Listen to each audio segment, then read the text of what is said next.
Okay, I'm going to be teaching you how to count up to 10 in Turkish. So, I'm sorry about some pronunciation, but it's just the way I say it. Bir, iki, üç, dört, beş, altı, yedi, sekiz, dokuz, 10.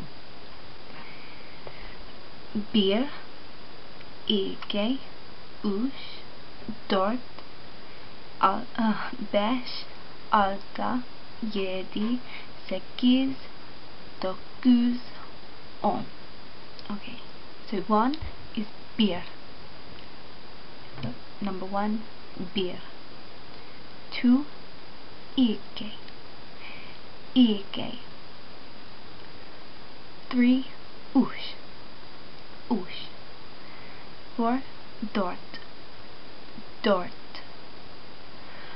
5, beş. Beş. 6, altı. Altı. 7, yedi. Yedi. I think it's pronounced more with the E, but I just say it that way.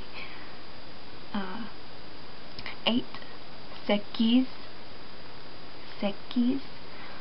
9, dokuz. Dokuz. Really pronounce that, okay? Kuz.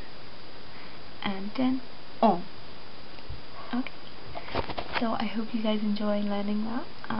If you got any questions, just message me.